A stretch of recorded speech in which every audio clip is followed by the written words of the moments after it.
Selamat malam, salam sejahtera. Terima kasih karena bersama dengan saya di Nazilin Unity Channel. Kali ini giliran anak Zahid Hamidi dedah perkara yang mengejutkan daripada orang bersatu. Anak Zahid dedah Ras Aida pernah lobi minta timbalan Perdana Menteri sambung dua jawatan yang sedang disandangnya.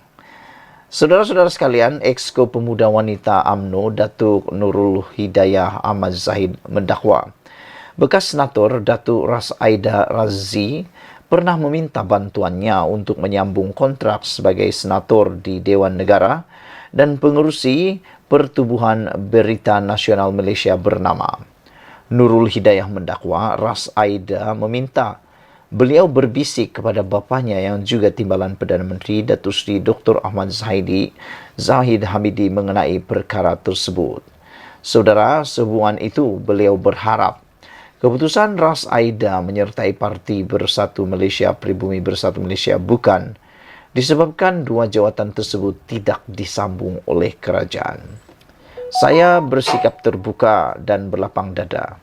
Saya berharap keputusan Kak Ras Aida ini tidak ada kena-mengena dengan isu beliau tidak disambung term senator di Dewan Negara dan jawatan sebagai pengerusi bernama kata beliau lagi. Secara terbuka saya nyatakan Kak Deb ada meminta bantuan saya untuk bisik kepada timbalan Perdana Menteri Datuk Seri Ahmad Zahid Hamidi tentang penyambungan term beliau dalam dua jawatan tersebut. Saya telah sampaikan kepada timbalan Perdana Menteri tentang hasrat beliau, tetapi keputusan besar bukan keputusan timbalan Perdana Menteri sendiri dan sesiapa sahaja harus menghormati dan tidak perlu mencampuri urusan pentadbiran, katanya dalam menerusi hantaran di Instagram. Anak sulung Presiden UMNO dalam hantaran tersebut mengakui terkejut dengan berita penyertaan Ras Aida ke dalam Bersatu. Katanya, pada Perhimpunan Agung UMNO 2023 selaku pesuruh jaya NGO skuad sayang beliau telah mencadangkan Ras Aida diangkat sebagai ikon di Majlis Haiti Anugerah Skuad Sayang Wanita UMNO meskipun ada suara-suara tidak senang mengenai keputusan itu. Saya mempunyai hujah sendiri untuk mengangkat beliau sebagai seorang penerima anugerah tersebut kerana penglibatan beliau dalam NGO OKU yang bakal membantu NGO Wanita UMNO sendiri dalam menyantuni rakyat OKU. Beliau bersetuju untuk menerima anugerah tersebut dan di luar kawalan dan pengetahuan saya, beliau secara terbuka dan rasminya telah menyertai Parti Bersatu, kata beliau lagi.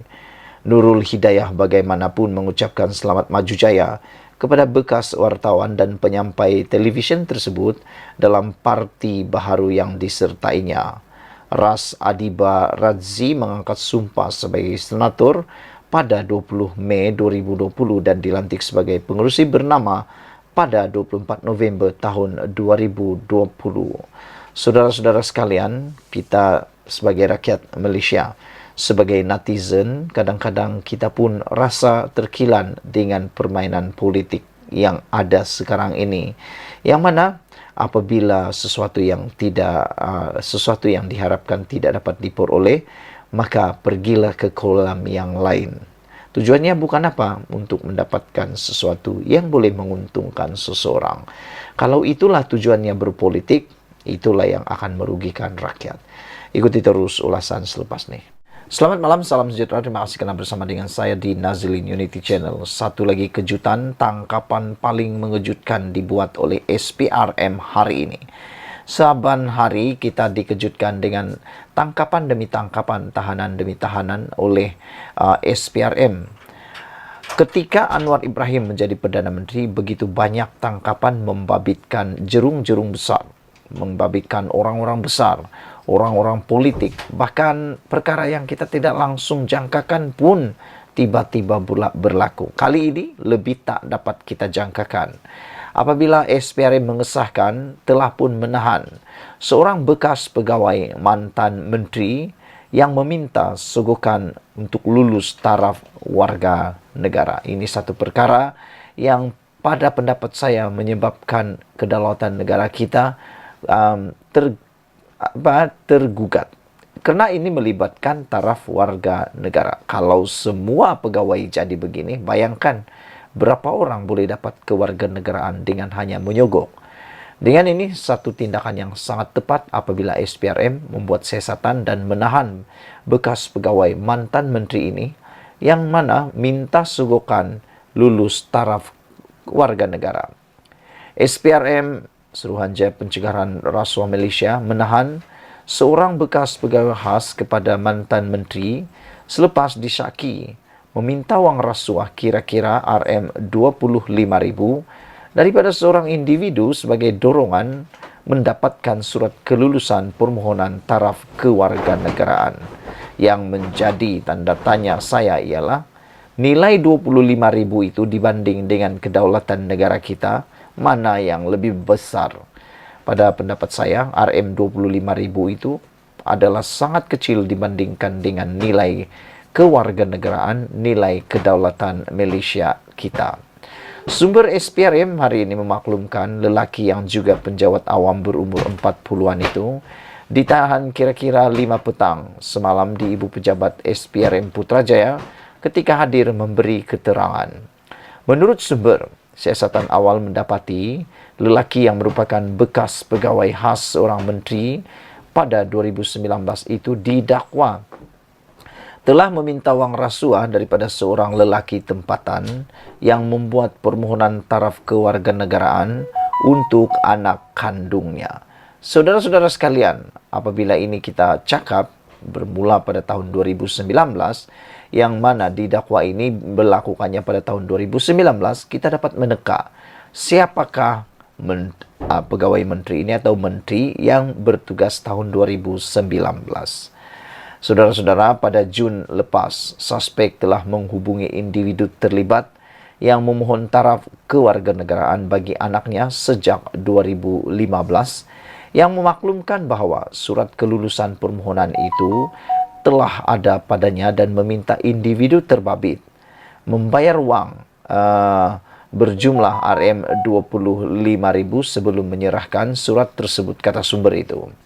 Sumber itu berkata penahanan lelaki berkenan dibuat hasil pendedahan dan gesaan Perdana Menteri Anwar Ibrahim supaya SPRM menyiasat amalan rasuah segelintir pegawai di Jabatan Pendaftaran Negara.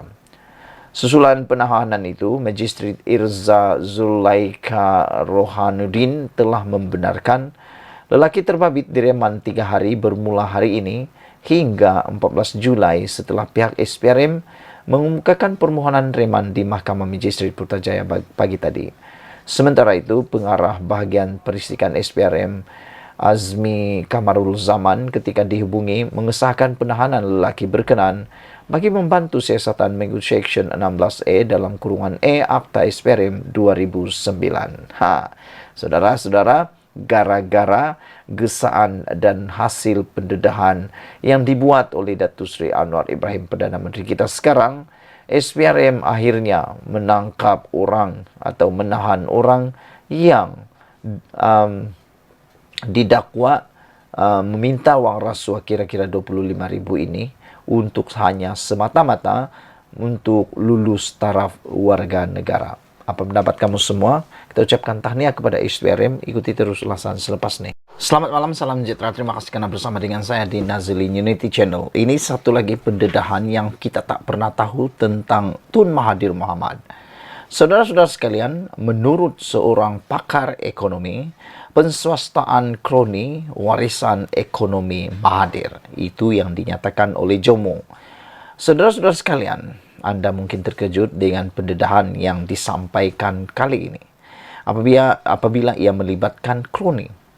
Pakar ekonomi terkemuka Jomo Kwemi Sundram hari ini merumuskan legasi ekonomi Dr. Mahathir Mohamad khususnya mengenai dasar penswastaan yang dipeloporinya semasa memegang jawatan Perdana Menteri. Jomo mendakwa Mahathir mengambil dasar itu yang disadur daripada bekas Perdana Menteri Britain Margaret Thatcher dengan tambahan cita rasa Malaysia iaitu penswastaan kroni. Kenyataan Jomo pada persidangan Undang-Undang Malaysia Antarabangsa hari ini telah mengundang gelak tawa para hadirin, namun dia tidak menjelaskan lanjut mengenai perkara itu. Kemudian, dengan rekod liberalisme baru, dia memulakan suatu polisi yang mentadbir dasar buruh murah, katanya. Jomo bercakap pada forum bertajuk Hard Talk Ekonomi di Landasan atau Tergelincir pada persidangan Undang-Undang Malaysia Antarabangsa yang diadakan di Hotel Shangri-La di Kuala Lumpur hari ini. Jomo kemudian mengajak hadirin mengenang tempo pemerintahan Mahathir selama 22 tahun sebagai Perdana Menteri. Dia bermula seperti yang diingati oleh beberapa orang yang lebih tua di sini, melalui perindustrian dengan dasar pensyarikatan Malaysia dan sebagainya. Kira-kira setengah dekad kemudian, sebuah dasar ini diabaikannya, kata Jomo. Dari 60 bank jadi 10 bank. Kemudian, semasa krisis kewangan 1997 dan 1998, kami mempunyai situasi baru. Beliau sangat prihatin untuk menumpukan kuasa keuangan di negara ini dari segi bank, dan ia mengakibatkan pengurangan lebih 60 bank kepada kira-kira 10 bank sahaja, kata Jomo lagi. Mahathir mula-mula mengumumkan dasar penswastaan pada tahun 1983, berkata ia selaras dengan dasar pensyarikatan Malaysia dan berharap beban kewangan kerajaan dapat diringankan. Pada awal 20-an dilaporkan bahawa kerajaan telah membelanjakan berbilion-bilion untuk mengambil alih semula beberapa projek yang diswastakan sebelum ini, termasuk Malaysia Alliance Berhad dan pemaju hartanah UEM Group. Menjawab pengkritiknya pada masa itu, Mahathir yang juga Menteri Keuangan sehingga peletakan jawatannya pada tahun 2003, berulang kali mempertahankan dasar penswastaan sebagai pemangkin kepada pembangunan infrastruktur Malaysia. Dalam temu bual bersama CNN Indonesia pada tahun 2017, bekas Perdana Menteri dua kali itu terus mempertahankan dasar penswastaannya yang didakwa pengkritik telah mewujudkan budaya kapitalisme kroni dan melebarkan jurang pendapatan di Malaysia. Saudara-saudara sekalian, dengan pendedahan ini kita dapati beberapa perkara yang paling penting, yaitu Mahathir Mohamad mempertahankan dasar penswastaannya yang sebenarnya didakwa pengkritik telah mewujudkan budaya kapitalisme kroni dan melebarkan jurang pendapatan di Malaysia. Apabila Jomo mengatakan penswastaan kroni warisan ekonomi Malaysia, ini satu benda baru untuk kita semua. Sekian dulu untuk kali ini, ikuti terus ulasan selepas ini. Wow, ini satu berita paling gembira untuk kerajaan kita yang ada sekarang, untuk semua rakyat Malaysia yang kita tunggu-tunggu. Ada orang kata kerajaan yang ada sekarang ini akan tumbang, tapi dari celah mana kerajaan akan tumbang pun saya tak tahu. Siapa ahli parlimen yang akan lompat parti dan sedia untuk dipecat pun saya pun tak tahu. Kena anda tahu, kalau mereka mengubah haluan, mengubah sokongan, lompat parti, mengubah sokongan, mereka dianggap melanggar akta lompat parti dan akan dipecat daripada menjadi ahli parlimen. Tapi saya tak tahu siapa 30 ahli parlimen yang akan lompat itu. Siapa 50 ahli parlimen yang akan lompat itu. Sebab sekarang ini ahli parlimen Perikatan Nasional hanya 74. Mau jadi kerajaan dia perlu ada 122. Jadi 122 nak dapat itu mereka perlu lebih kurang dalam 50. Mereka perlu 50 ahli parlimen untuk mengubah haluan, mengubah sokongan mereka. Tapi nak tanya siapa 50 itu? Ianya bukan mudah, saudara-saudara sekalian. Ianya bukan mudah seperti petik jari. Kalaulah tiada akta anti lompat parti, ya tentu kita rasa kerajaan dah bertukar minggu lepas. Tapi oleh kerana ada akta anti lompat parti, kita bersyukur kepada Tuhan kerana akta ini telah menyelamatkan Parlimen Malaysia, menyelamatkan, menstabilkan kerajaan. Itu yang saya pernah kata sebelum ini. Mesti ada akta anti lompat parti. Kalau tidak, kerajaan tidak akan bertahan sampai bila-bila, kerana suka-suka saja mereka mengubah. Yang kita pula mengundi, macam tiada guna sudah mengundilah kan, sebab kita dah menangkan seseorang itu, dia pindah pula. Jadi lebih baik jangan mengundilah kalau macam tu kan. Tapi kita bersyukurlah ada akta anti lompat parti. Jadi berita baiknya hari ini ialah Sabah dan Sarawak berikrar tiada perubahan kerajaan lepas PRN. Kerana kita tahu PRN yang berlaku sekarang ini hanya melibatkan 6 buah negeri yang ada di semenanjung Malaysia. Di Sabah dan Sarawak tidak ada apa-apa kesan pun. Walau macam mana pun Perikatan Nasional menang di Selangor, kalaupun Perikatan Nasional menang di Kedah, kalaupun Perikatan Nasional menang di Pulau Pinang, menang di Negeri Sembilan, adakah kesan di Sabah dan Sarawak? Tiada apa-apa kesan, bosku. Tiada. Tiada kesan apa-apa pun. Apa kesannya? Tak ada. Jalan raya tetap macam sekarang, ada macam pergi ke bulan. Airnya tetap juga dalam proses pembaikan. Itulah. Tiada perubahannya, bosku. Jadi nak buat apa? Nak bubar kerajaan? Buat apa nak tak menyastabilkan kerajaan? Lebih baik terus bantu kerajaan untuk stabil. Itu sebabnya Sabah dan Sarawak berikrar tiada perubahan kerajaan lepas PRN. Ini berita buruk untuk Perikatan Nasional. Saya hanya berfikir beginilah, apa tawaran Perikatan Nasional kepada Sabah dan Sarawak kalau mereka nak memancing Sabah dan Sarawak untuk mengalihkan sokongan terhadap mereka daripada kerajaan perpaduan ini kepada Perikatan Nasional. Apa tawaran yang terbaik yang boleh diberikan oleh Muhyiddin Yassin? Kalau nak tawarkan timbalan Perdana Menteri, dah ada tawarannya. Kalau nak tawarkan MA63, Anwar lebih cepat, lebih tangkas menunaikannya. Kalau nak tawarkan tentang tentang perkara-perkara yang lain yang lebih sensitif, Sabah lagi sensitif, tak setuju dengan perkara yang dibawakan oleh beberapa perkara yang dibawakan oleh Perikatan Nasional, termasuklah isu-isu berkaitan agama, bangsa dan sebagainya. Selain daripada itu, saudara-saudara sekalian, adakah Muhyiddin Yassin sanggup memberikan jawatan Perdana Menteri kepada Sabah dan Sarawak? Itu saja tawaran yang tidak dibuat oleh Anwar Ibrahim, yaitu memberikan jawatan Perdana Menteri kepada Sabah dan Sarawak.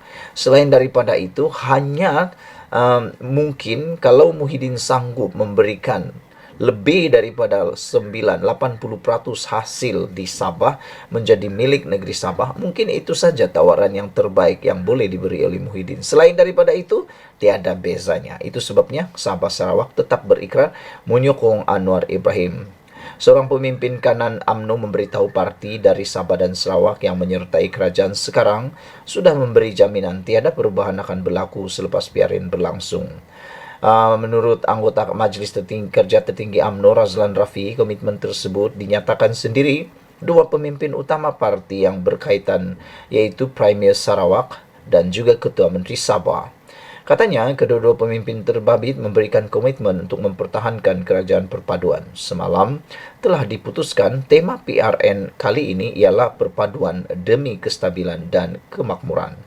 Premier Sarawak dan Ketua Menteri Sabah mengatakan tidak akan ada perubahan kerajaan seperti didakwa setengah pihak walau apapun terjadi. Justru, matematik politik hari ini menunjukkan ia tidak akan membuat kepada berlaku pertukaran kerajaan berdasarkan komitmen diberikan Premier Sarawak dan Ketua Menteri Sabah.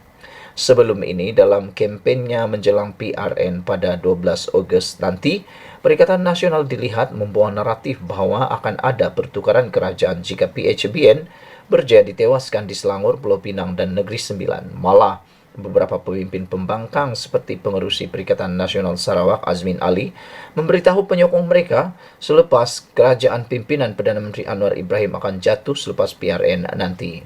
Razlan yang juga setiausaha politik timbalan Perdana Menteri Ahmad Zahid Hamidi berkata, kepimpinan parti politik dalam kerajaan perpaduan mengutamakan kestabilan dan kemakmuran demi memperjuangkan nasib rakyat.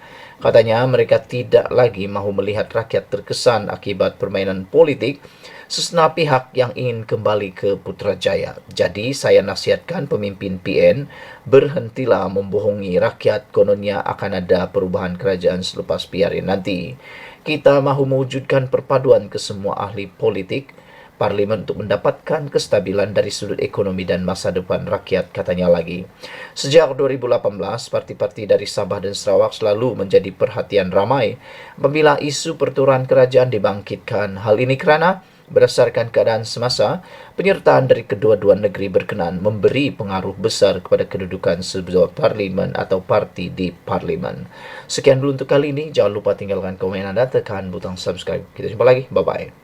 Selamat petang, salam sejahtera. Rupa-rupanya ini punca Perikatan Nasional mahu sangat pertukaran kerajaan di Putrajaya dipercepatkan. Wah, ini satu perkara yang menarik yang Anda harus wajib untuk menonton dari awal sampai akhir, yang akan kita kongsikan, yang akan kita ulas berkaitannya. Dipetik daripada Malaysia Kini, seorang pemimpin daripada UMNO memberikan pendedahan mengapa kerajaan, mengapa pembangkang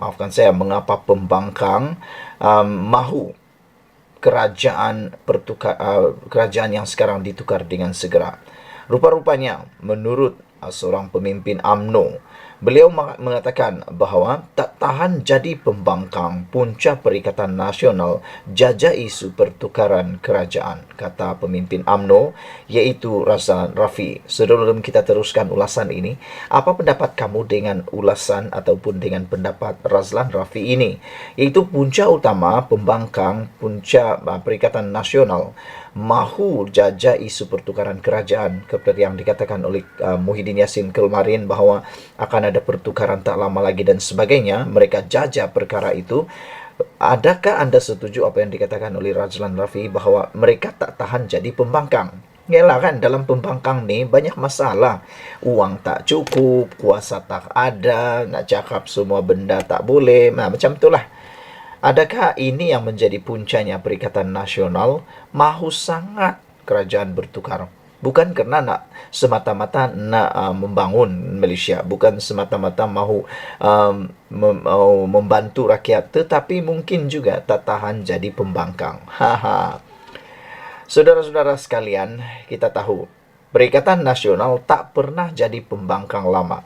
Mereka hanya mampu sempat ataupun Parti Bersatu hanya sempat menjadi pembangkang selama beberapa bulan, 22 bulan sahaja. Akhirnya jadi kerajaan melalui tebuk atap. Tapi selepas itu jadi lagi pembangkang. Jadi akhirnya ini kesimpulan daripada Razlan Rafi, tak tahan jadi pembangkang.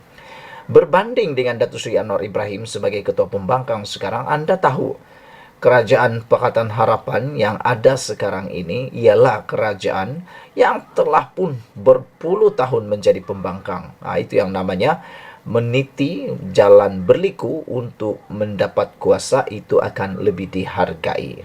Lebih mudah, lebih menghargainya berbanding dengan orang yang mendapat kuasa kerajaan melalui tebuk atap atau cara yang tak terpuji, maka itu akan mudah untuk hilang. Perikatan Nasional perlu berhenti serta berhenti berbohong. Maafkan saya, Perikatan Nasional perlu berhenti berbohong serta menghasut rakyat. Kononnya akan ada pertukaran kerajaan di Putrajaya sekiranya parti itu menang besar dalam 6 pilihan raya negeri pada 12 Ogos nanti. Ahli Majlis Kerja Tertinggi MKT UMNO Razlan Rafi berkata, pertukaran kerajaan tak akan berlaku berdasarkan beberapa faktor, termasuk komitmen terbaru yang diberikan pemimpin Sabah dan Sarawak. Menurut Razlan, sebenarnya dia berpendapat PN tidak boleh bergerak lama sebagai pembangkang, dan disebabkan itu gabungan terbabit berusaha dengan gigih untuk menggugat kerajaan yang ada kini. Jadi Perikatan Nasional janganlah menghasut rakyat kononnya ada perubahan kerajaan pusat sekiranya kemenangan besar buat mereka. Mereka terus membuat dakwaan. Kononnya ada ahli parlimen ingin bersama mereka, tapi bila kita kira, tengok keadaan semasa dan semua tahu ada akta unti lompat parti. Sama juga seperti Zuraida Kamarudin, kena saman dan diarah bayar RM 10 juta kepada PKR. Kebanyakan parti memang mempunyai perjanjian dengan semua calon mereka, kata beliau. Sebelum ini, Perikatan Nasional memberi gambaran bahwa kerajaan pusat akan bertukar selepas Perikatan PRN. Sekiranya mereka berjaya mencapai kemenangan besar di Kedah, Kelantan, Terengganu, Pulau Pinang, Selangor, dan Negeri Sembilan. Bagaimanapun ia dinafikan oleh timbalan Presiden PKR Rafizi Ramli yang menegaskan kerajaan pusat tidak akan berubah kerana anggapan tersebut sebagai tidak berasas sama sekali. Razlan berkata Perikatan Nasional perlu berhenti membuat dakwaan palsu bahawa mereka mempunyai peluang untuk menguasai kerajaan pusat selepas 12 Ogos nanti. Saya nasihatkan Perikatan Nasional, berhentilah membohongi rakyat. Berhentilah membuat caca merba kepada kerajaan hari ini, katanya lagi. Saudara-saudara sekalian, ini satu pendedahan yang pastinya akan menarik perhatian Anda untuk Anda kongsikan dengan semua orang, termasuk keluarga dan kumpulan-kumpulan WhatsApp Anda, TikTok dan sebagainya. PN perlu berhenti berbohong serta menghasut rakyat, kononnya ada pertukaran kerajaan di Putrajaya. Ini sebabnya Perikatan Nasional tak tahan jadi pembangkang. Saudara-saudara, ikuti terus ulasan selepas ini. Selamat petang, salam sejahtera. Terima kasih karena bersama dengan saya di Nazilin Unity Channel. Akhirnya, Penoroka sendiri buka mulut, buka cerita berkaitan dengan Felda. Kalau selama ini kita dengar cerita daripada Anwar Ibrahim, cerita daripada Muhyiddin Yassin, kita tak tahu siapa yang berbohong, siapa yang betul. Kita pun tak tahu siapa yang sebenarnya mengambil kesempatan daripada kesempitan. Namun demikian, selepas Anwar Ibrahim memberikan penjelasan beliau berkaitan dengan penghapusan hutang Felda berjumlah 8.2 bilion tersebut, maka dengan itulah kita mula terfikir dan kita mula dapat maklumat yang lebih terperinci.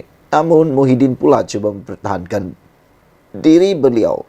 Ramai orang mereka kata kedua-duanya sukar dipercayai kerana memerlukan bukti daripada pihak yang berkecuali. Akhirnya, apa yang kita tunggu-tunggu akhirnya muncul. Kita nak dengar sendiri apa kata Penoroka Felda sendiri. Ialah kan, kalau Penoroka Felda sendiri yang cakap, itu ialah pihak yang ketiga.